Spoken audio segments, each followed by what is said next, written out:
Hello everybody, you have tuned in to Erekose on Making a Murderer on YouTube. I cover virtually any aspect of making a murderer. I go over the evidence, the documents, the photos. So if you like, stay tuned, and in the future I'll have many more videos besides the one you're about to see.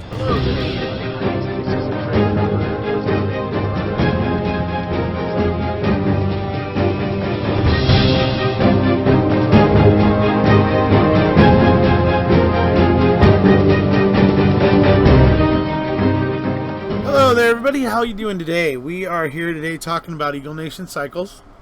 I am doing my full walkthrough here today. Before we get to the full walkthrough, just want to show everybody something there in downtown Neenah on Main Street that I just think is interesting, just by appearances alone, just by looking around and just looking at the surrounds and you know, just something that kind of sticks out, right? So before we actually get to the walkthrough, just give me a second here to show you what it just looks like right outside of Eagle Nation Cycles, and what it looks like, looking at Eagle Nation Cycles itself, and that sort of thing. So here we go. Still at Neenah, in Neenah at Eagle Nation Cycles. Wanted to show you guys a little something here. So this is the area around Eagle Nation Cycles. Now you may remember from some of my other videos I talked about the fact that they were dressing up this area of Neenah, and that they were really looking to get their hands on the building where Eagle Nation is. So you see these new buildings where they've knocked down old construction and they put up these really stunning kind of new buildings and everything. Well, this is where Eagle Nation is, and you can see it's not anything like those newer buildings, and you could conceive that the city of Neenah may have wanted to get their hands on this so that they could build another new building similar to like the ones we're seeing here. So it's a potential, motivation for Neenah, especially when you consider all the janky stuff that went down in the 2012 raid with the 20 missing seconds, and then suddenly some marijuana appears out of nowhere, and that sort of stuff. So you can see that they've been dressing this part up. This, this is Main Street in Neenah right here, basically, right? So this is Main Street, and looks like they have been dressing this up, and so you can see that they may have wanted to dress up this building as well as part of their whole little, Main All right, Street. so did you guys see Scooby in that clip? So yeah, Scooby was there. When I showed up in Neenah at Eagle Nation Cycles there, pretty soon after, Donald Ethan, who you're seeing in that picture there, he showed up. His car had decals on the sides of it, with support for Stephen and Brendan, pictures of Stephen and Brendan, and text on them and stuff to kind of tell some of the story or whatever. Like, and he was driving his car around. He was very keen to get noticed doing it and everything. He's driving back home now across several states. He's been posting pictures of himself, as he's kind of making his way back, and posting pictures of the car. I thought it was brilliant, and the decals were stunning. I was like, wow, those are really cool, and so he had these decals. Anyway, he shows up, and he was hanging with me when I was talking with Steve, who you see in the background there cooking the spaghetti, that you see Donald eating there. That's Steve in the background. But when him and I were talking to Steve, when I was getting all the stuff to get contact information for people to talk to and stuff like that, he went in there with me and Steve, and he was very much, taking notes and doing all that stuff while he was in there and stuff, and he was very into it, and it was just awesome. It was cool. And not only him, there wasn't just Donald Ethan, there was Scooby, as I said. There was Linda Kay and her friend Wanda. There was a very nice couple that showed up, and whose name is escaping me, but they showed up, and they showed up with their kids, and actually they just came in to say hi at first, but Steve and Kay said, no, bring the kids in, give them some food, and and everything and all that, and so they ended up sticking around the whole time. Very sweet couple, very nice. And then one other guy, when I was standing out on the street, who also, his name is escaping me, but I was standing out at the street, and And this gentleman comes up to me. And he's like, "Oh, are you Erekose?" He goes, "I was just driving by, but I looked over and was like, oh, holy crud, do I recognize that guy?" Anyway, came up to me. I got noticed on the street. It was pretty trippy. Linda's been talking about it ever since, because Linda was, like I said, Linda was there, and it was really awesome to get to hang around with so many people that I had previously only known through social media and stuff, like Donald and Scooby and stuff like that. It was just very, very fun. So anyways, get on to the next bit of this. The next bit of this is where I do basically the whole walkthrough and kind of go over the general scenario of what's kind of happened, what the past is with Eagle Nation Cycles as a whole, and how kind of, and just maybe kind of looking at how things came to be and how that caused events to turn the way they did in 2015. So I'm going to go ahead and do the walkthrough now. Everybody, okay, hey, we're here at Eagle Nation Cycles today, guys. I had to come back here today on Sunday, be leaving Wisconsin tonight, but I had to come back here today because the live we did here the other day didn't completely upload. There was a lot of information that didn't really make it through. So why don't you guys come step back a little bit, kind of catch the building a little bit so everybody can see the Eagle Nation Cycle sign, that sort of stuff. So first thing we're going to talk about is we're going to go in here inside here. We're going to talk about the entry area here. We're going to talk about the 2012 raid that kind of really set many of the events here in motion back in 2012. So this is Eagle Nation Cycles. Here is the door to go in. So we'll head on in here so you guys can see that. Okay, now this has changed a little bit. It looks a little different from the security video of the raid, the 2012 raid, which I do have. I will upload it for you guys to check out if you want to take a look at it. But I think this used to not be here, right? There was a pool table, or was it this back here? This wasn't. This wasn't here. Okay, so then there was a pool table. There's a pretty, nice little kickback hangout area with the pool table and stuff. And you'll see here where all the cops are in here around the pool table, and they're all sitting around after the raid, and you see the Eagle Nation guys are, I think they're in cuffs, aren't they? Yeah. Yeah, and they got them all cuffed in here and everything, and they didn't find anything. Okay, they came up in here with this raid squad, expecting that they were going to find like a drug lab or something like that, or some crazy drug operation, right? I don't know. I'm not exactly sure why they thought they were going to find that. Can't say. I have some ideas and some theories about it, but we won't get into that today. But they were just, they found nothing, okay? Now, the interesting thing, folks, is that there is the security video from the shop, okay, that was recording all of it.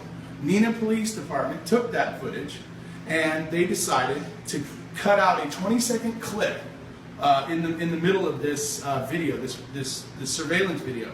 Okay, before the 20-second clip, you can see there's a little cabinet or something. There's nothing on this little cabinet. Suddenly, after the 20-second clip that's missing, there's something sitting there.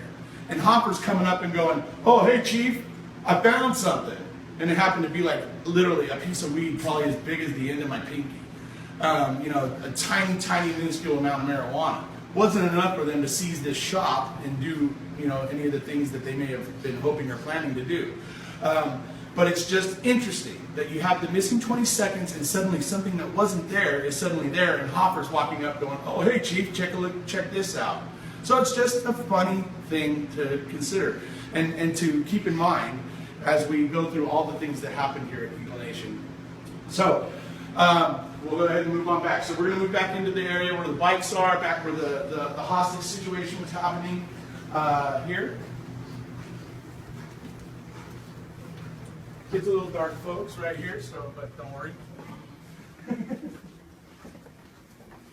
Okay, so this is the little kitchen area. Basically here, they do a lot of little meals here. Steve cooks meals for local kids and people, and they come over here a lot. There's a lot of really positive energy in this place, and it's awesome. So this is the little kitchen area. I was just talking to Steve, and we found out that the drink that Flat Off had in his hand, he just came up in the refrigerator here and helped himself to their orange juice, and that's what he was drinking during the video.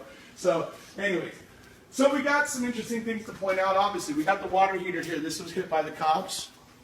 You know, that's the bullet hole in the water heater there. And then up here we got another one in the ducting here for the forced air unit. So you got another hole there. You got holes all along that back wall where Flat Off was firing at the officers, and we'll get to that in just a second. Where the cops actually cut out the squares of drywall and everything. So to get that. So we have, this is Michael Funk's desk that you're looking at there, folks, and I'll be coming back in here in a minute after we go out in the alley, and I'll be talking to you from right here. But that's Michael Funk's desk. That's where he, did his work here at Eagle Nation and that sort of stuff. Now, the next important thing, the next thing that I like to point out is, obviously this is about where Flat Off's bike was. Now, this isn't Flat Off's bike. This is about where it was in the video you guys saw, that I uploaded. I uploaded the video where we see the Hasty team coming in through the door, right? And we see them coming into the door, and we see what happens, and then they bone out, right? And then I put the footage from the inside right after that, right? And so you guys can see that in here there was this bike, and Rhino, who worked here, he goes by the name of Rhino. He was working on Flat Off's bike. He was putting the little saddlebags or boxes, whatever it is, the little compartments that were on the back of the bike. He was putting those on. He's putting the bike back together for Flat Off and all that sort of stuff. The thing that I found was really interesting is at one point he needs to go into this room over here. There's something in there. One of the little bins he needed was in that room, and he was like afraid to walk into that room. I think it's the way it looks to me on the video, because he starts to walk this way and then he turns and he's like kind of got his hands like this, and he's talking and this and that, and then it looks like Flat Off acquiesces or whatever, and then he goes in and gets the little thing and he puts it on the bike. Now, it's just interesting to me because that illustrates that Rhino is obviously clearly fearful of what's going to happen to him if he just walks into that room, and Flat Off starts opening fire on him.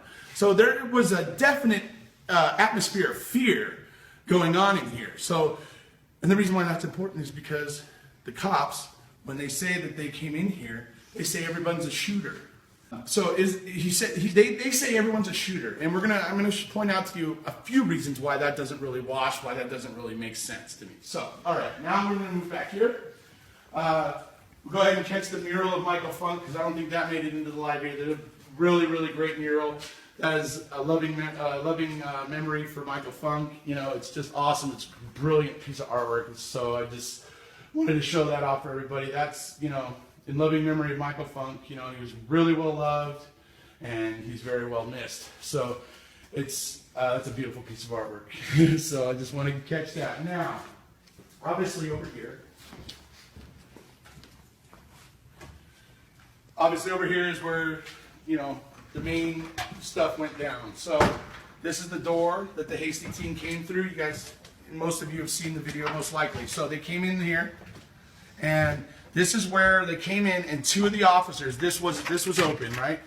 And the two of the officers came and just didn't realize this, or I'm not exactly sure what, or if maybe one of the officers was pushing from behind and one of them lost his footing, but two of them fell down this staircase, essentially. So, and when they did, they dropped one of their guns over this railing, and the gun ended up laying right here, one of the cops' guns. And when they retreated, they left it there. So that's another interesting point. But, so they come in, they bungle it, two of them fall down the stairs, exchange of fire, somehow Hoffer gets hit in the head. We have theories. We don't know if, we honestly don't think that Flat Off could. So we know Flat Off couldn't hit water if he fell out of a boat, okay? Especially because the dude was so drunk, right? So there's a possibility that one of the officers falling down here might have accidentally, with some friendly fire, been the one to Cliff Hoffer. I'm not saying that that's what happened, but I'm saying that it's a plausible possibility. So that's another thing here. But they bungled this, and then they bone out. Okay, so now the people that are in here, they're scared, they're afraid of Flat Off, are now left with no hope. The team that was coming in to save them ran away by like a bunch of sissy little girls. You know what I mean? So they basically now don't know what's going on. So Michael Funk ended up being the one that Flat Off sends over to close this door, because the police, the Hasty team, had left it open when they came through. So Flat Off's telling Mike to come over here. Mike comes over here, but instead of just closing the door, he obviously goes out through it, okay? He goes out through it and closes it behind him like that, and he kind of just does one of these, right? and flat off shooting at it the whole time. Michael runs out here, he rolls. Follow me. Kind of rolls to the side, and there's the truck. There's a truck part right here. Okay? You guys will remember from the video. Hopefully, you know, I've uploaded all these videos. I have uploaded, so you guys have the chance to see them already. So he gets around this truck. Tailgate was back here, right? He's on the truck tailgate, and he's like this, and he's looking at that door. That's what he's looking at. He's looking at that door because why? Because that's where the danger is for him. The danger is the guy inside shooting at him. So he is completely focused on that door. Then he's obviously reaching for his weapon, pulling out his weapon, okay? So there's two things about this. Number one, he's focused on the door and the danger that's inside the building. Number two, he's just pulling his gun out in the alley, okay? That's not something that, if he was the hostage taker, his gun would already be out. You know what I mean? That's just logic, right? Logic. If he was the hostage taker, his gun would have already been out. So the fact that he's pulling it out here behind the truck, staring at this door where he just got fired upon, it doesn't wash when Hoffer says he thinks that he was a shooter or that he, you know, it just doesn't make sense. Plus, he had contact with Michael Fung previous. It's about 2 months previous to shooting him. So it's hard for me to believe Hoffer didn't recognize, Michael Fung. So what happens is, so Michael Fung's here. He's watching the door. He's got his gun out. He's got it pointed at the ground. He's actually handling it the way he was trained for concealed carry. He's actually handling it properly. He's got it pointed at the ground, and he's watching that door. And as soon as he feels that he's safe, maybe, to be able to get away, he does this, and he starts to turn, and he's heading for this gap. But he's looking back at the door because he's afraid Flathouse is going to come through it almost any second, right? He's just trying to get to this gap. And the reason why he's trying to get to this gap, because if he gets over this fence, he gets to his house, and then he's home, he's safe. You know, he can't, Flathouse, going to have a hard time trying to get him out of his house, right? So that's why he was heading for this gap. He was going to hop over that fence. But the thing is as he was running this way, come over here. Right over there. No, just stand over there and point it at me. So he's running this way, and he's looking at the door, and he's headed for here, and this is where he gets hit. Hopper pops out from around that corner over there, right, and hits Michael Funk. This is where Michael Funk falls. This is where his body lied after Hopper and Ross shot him, because he was headed for here. So the big problem I have with this particular situation is number one, Hopper was ordered twice to stand down. He shouldn't even have freaking been there. Number two, his assessment of the situation doesn't match anybody else's real assessment of the situation. So to illustrate that point, Michael Funk, he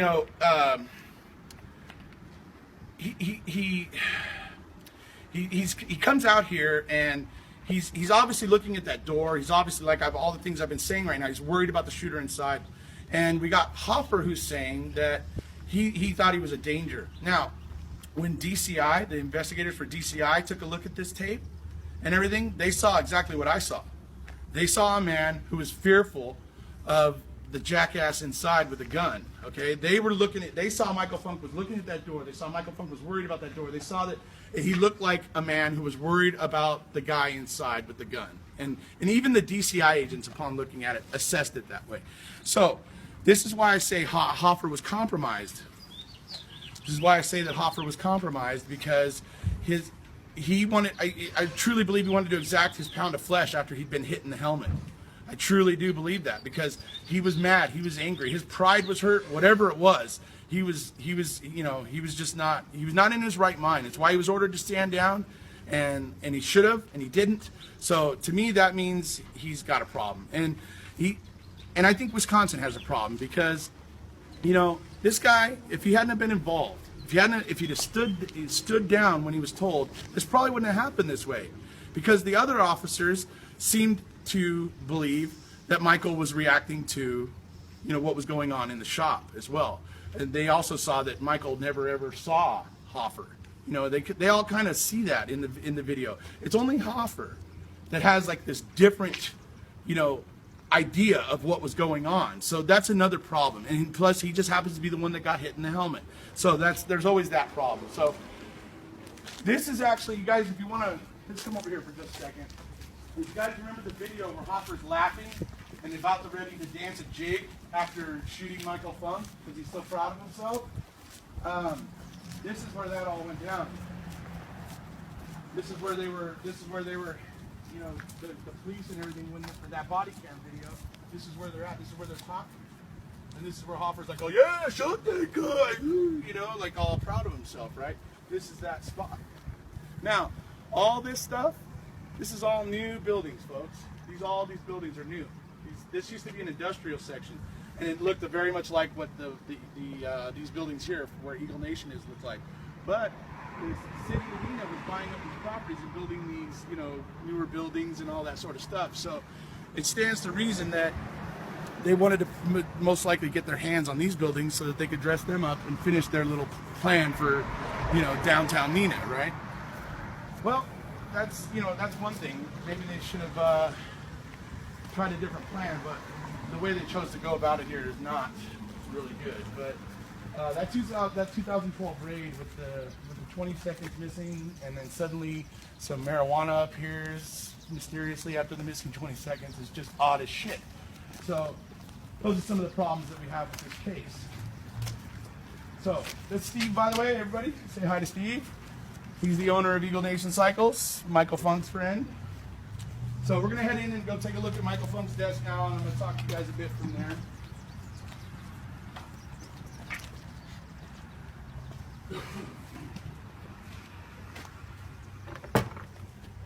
All right, so to show you guys some more of the things that got hit in here. This was on one of the bikes. You guys can see that it took a hit. And also, we have this guy here. You can see where it took a hit there because that dent is not supposed to be there, right there. So, so lots of things got hit, and then obviously we got the fire extinguisher. This is the fire extinguisher, folks. And if you remember, when the cops came in on their hasty team raid, they hit this fire extinguisher. Now they put the little bullet hole sticker on there, and I think that's kind of amusing because this is the fire extinguisher that exploded and created that big white cloud in here that you see in the surveillance video while this hostage situation was going on. All right, so this is Michael Funk's desk right here. Basically, this is where he would work, and if you remember, he's in that video, right? Back up just a little. He's in that video and he's here and he's Flat Off's kind of pacing around, if you guys remember in the video and everything, and then eventually by the time that the cops are coming in that door, Flat Off is standing just about a couple feet away from where I am right now, and when those cops start coming in and Michael Funk looks over and sees what's going on. Now remember, the cops said that everybody's a shooter, right? That was Hoffer's claim, and even some of the other cops that came in and bungled the raid were all claiming everybody's a shooter. They're all shooters. They're all bad guys. So we don't need to worry about them, right? That's the way that translates, folks. That's what they're trying to do. That's the narrative they're trying to create with that, right? Okay. It gets all blown out of the water when you look at the surveillance tapes, because what does Michael Funk do when they come in that back door? Well, I'm going to show you right now. I want you to back up so you can catch it. He gets up like this. He goes just like this. Who is he shooting at? Who's he gonna shoot at? How is he in a position to be a shooter? It's impossible. And how many shooters lay down on their belly with their hands out in front of them? Right? And that's what he was doing.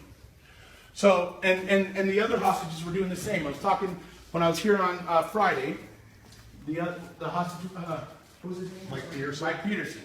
He said he was over here, and when they came in that door, because he was off camera, the camera's actually right here, so that's why you couldn't see this guy, but he was also diving. There was like a bike back here. I think he said that this thing right here was actually right here.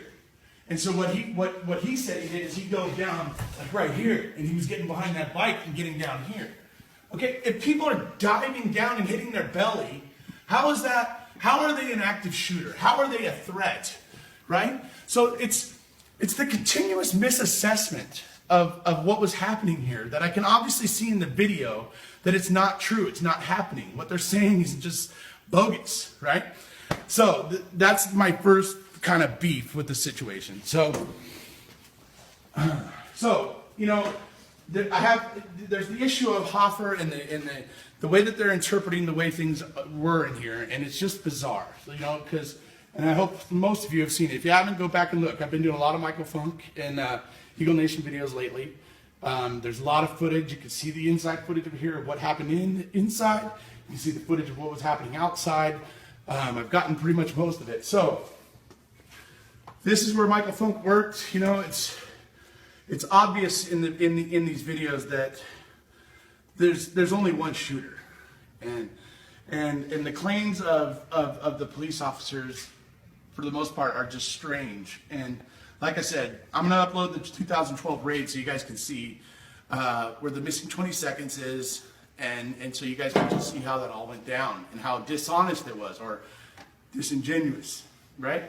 So it's a very sad thing, folks. Michael Funk was very well loved by the people around him, and getting shot down in that way is very tragic, and it could have been avoided. It really could have been avoided. I think Wisconsin needs to create a statute. They need to create a statute for this type of situation, in my opinion.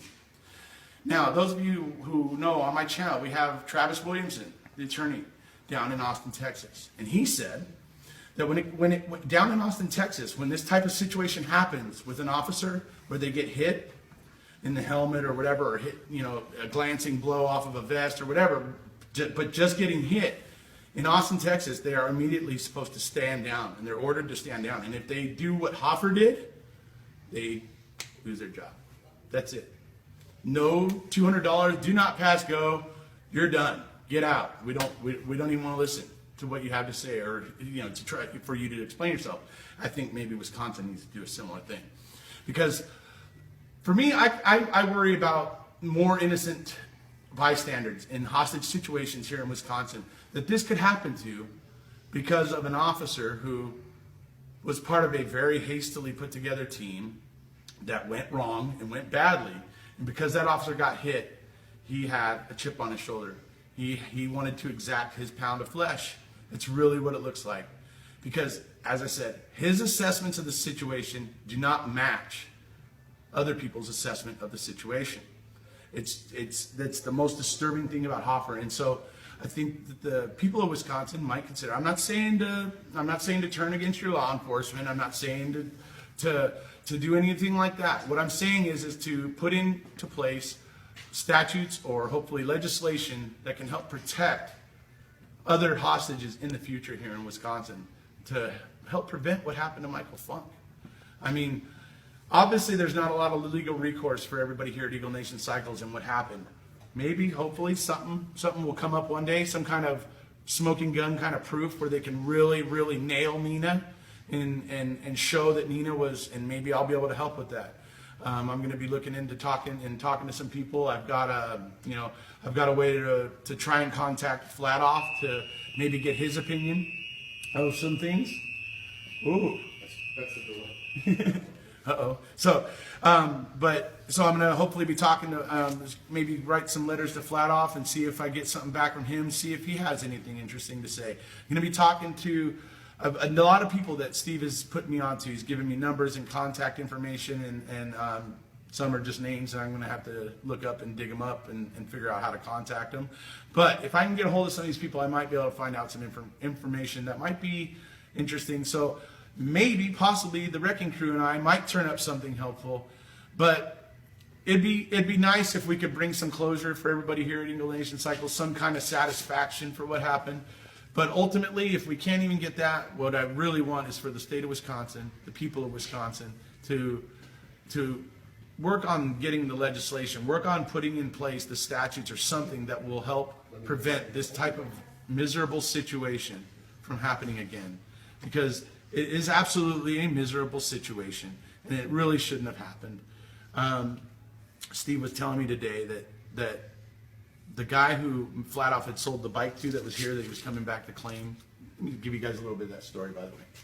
So the reason why Flatoff came here that day, okay, was because he was in jail previous, sometime previous to coming here, and he wanted to make bail.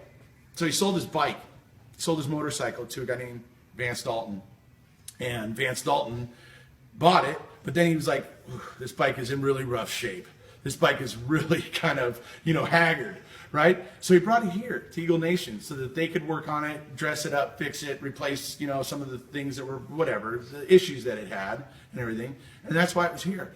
But the reason why Flat Off was here was because he suddenly decided, now that he was out of jail and made bail, that it was his bike still. I mean, he wasn't giving the money back to Vance Dalton, but he was just deciding it was his bike still. And so he was going to come down and get it. He was going to bring a gun to enforce his will. I don't know what this guy was thinking, honestly. I mean, seriously. I mean, even if he would have got out of here, he would have gotten arrested at some point because it was no longer his bike. You know what I mean? It's just, I don't know what his scenario for success was.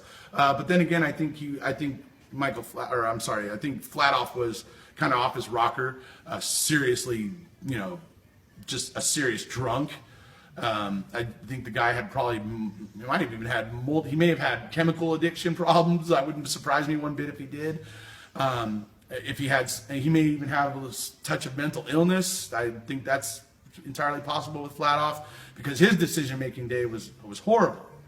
But when it comes to somebody like that, I expect their decision-making to be horrible. I expect the sober, well-trained cops to be better. I truly do. I expect them to be better. And so that's why Flat Off was here, he was basically trying to take back his bike, which he had sold, strong arm, with strong arm tactics. And that's why he was here. And so that's what they were doing. That Rhino was putting his bike back together for him. They were trying to get him out of here as best they could. And that's why he was here. And ultimately, it's like I said, ultimately I want the people of Wisconsin to really start to think about that. Because look, you don't want to find yourself in a hostage situation someday. And you're fortunate enough to get your ass out of the frying pan and only to end up in the fire.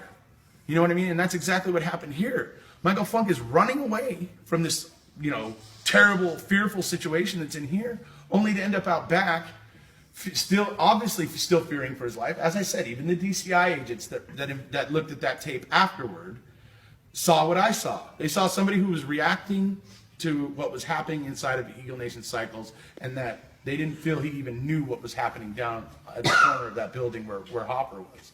So DCI is law enforcement, folks. DCI, Division of Criminal Investigation, is what DCI stands for. And so they came in here, and their assessment of what happened it matches exactly with what I saw happening out there. So I think the people of Wisconsin need to really think about creating some kind of statute, something like what they have in Austin, Texas, where if the cop is hit and does not stand down immediately, then he's going to sacrifice his livelihood. He's going to sacrifice his career to do it. Okay?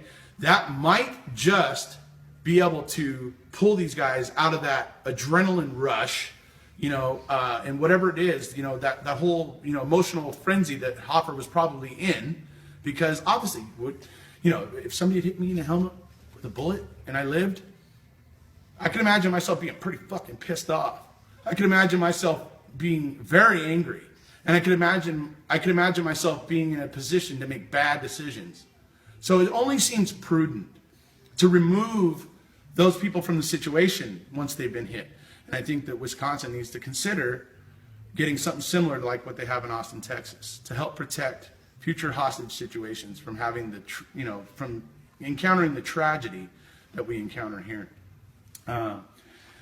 We'll obviously be talking more about this. I got lots of stuff to look into about Eagle Nation, but I wanted to go ahead and go through and talk about all this stuff again today because I felt it was important. And like I said, we went live the other day for 25 minutes and only 5 minutes of it uploaded. So that was just really a downer. So this way I'm getting it all on footage for you guys. This will be uploaded as soon as I get back to California, and I'll upload it where we get the whole thing this time. So you guys can see the whole entire tour of the shop and that sort of stuff that you So that was the first walkthrough I have. I obviously have, you guys can see in the video that Paul was recording with my GoPro. And as soon as I can extract that footage, I'll be sure to upload that one, and I may do something a little special with that. I may do something a little different, where I may do a running commentary during it. So that may be interesting. But anyway, it'll be a lot more closer up footage, and it'll be a lot clearer as well, and you guys will be able to see the things in there a lot clearer. Unfortunately, the way I had to get the recording from my iPhone, it kind of lessens the video quality. So unfortunately, when I get it off my GoPro, it'll be a lot clearer. But yeah, those are my thoughts about this. It's disturbing what happened here. I mean, it's very, very tragic. It's just, it's just unbelievable. It's really, Hoffer shouldn't have been in the situation. I mean, look, when something like that happens to you, it rattles you. I mean, not to be all, hang 'em high. I'm just saying that when something like that happens to you, it affects your thinking. It affects your way you think. It affects, you make bad decisions in that frame of mind. It's just true. And so it makes sense to take steps to remove those potential situations in the future. It just makes sense to do that. Right? If nothing else comes from this, if at least that, then that would be at least some kind of a positive would come out of this, in my mind. So that's what I would like to see. So this picture you guys see here, this is me with going left to right there. We got Kay on the left there. The big ugly guy is Erekose. And then you got Linda Kay, and then you got Scooby, right? And we were all hanging out there at Eagle Nation Cycles. It's awesome. You can see that Scooby and Linda Kay are wearing Eagle Nation t-shirts there. And I got my Eagle Nation shirt. That thing is awesome. It's a Dickies shirt. I love that shirt. It's absolutely one of my favorite shirts now. Totally one of my favorite shirts. They were so nice down there at Eagle Nation. I got to meet so many people there. Chatted with a few people there. It was some of the regulars there, and it was and people that really cared about Michael Funk, and actually, I got to meet the guy who originally had sent me the tip about this case about a year and a half ago. I got to meet that guy too. It was pretty funny. I was like, "Oh, you're the one that sent me it." Okay, right. Anyway, it was funny. So it was brilliant. It was absolutely a great time, and the wrecking crew showed up. At least some members of the wrecking crew showed up. A good amount of them.